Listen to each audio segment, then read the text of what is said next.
গাছ করছে চলিলাম ওই মেন রোড। হ্যাঁ আসলে এই যে একটা এখন মৌসুম যে চলছে সিজনটা, এটা হলো গাছ লাগানোর একটা সিজন।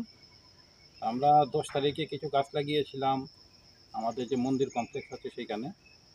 আজকে এই জায়গাটাকে আমরা পঞ্চায়েতের সঙ্গে মিলে, গোকুলনগর পঞ্চায়েতের সঙ্গে মিলে এই জায়গাটাকে আমরা খুব সুন্দর করেছি, গাছ লাগানোর মতো পরিবেশ করেছি এখানের মধ্যে। সেই উপলক্ষে আর বৃষ্টিও হচ্ছে রেগুলার, এখানে আজকে আমরা বিভিন্ন ধরনের গাছ লাগাচ্ছি বেসলানের তরফ থেকে। কতগুলা গাছ প্লান্টেশন? আজকে 150 গাছ লাগানো হয়েছে, আরও লাগানো হবে, এই প্রসেসটা চলছে আমাদের।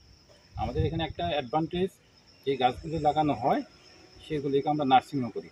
যে দেখছেন মতো গ্রিনারি হয়েছে, এগুলি সবগুলো ম্যাক্সিমামে আমাদের লাগানো গাছ এখানে। এবং আজকে যেগুলি লাগিয়েছি আমরা ফলের গাছ, কিছু কিছু আমরা মানুষ খাবে, আর বাকিগুলো তো এখানে প্রচুর বানর আছে, বানরের ভোজনের ব্যবস্থা হবে এখানে। এটা ফার্স্ট ব্যাটালিয়নে হয়েছে। হ্যাঁ, ফার্স্ট ব্যাটালিয়ন।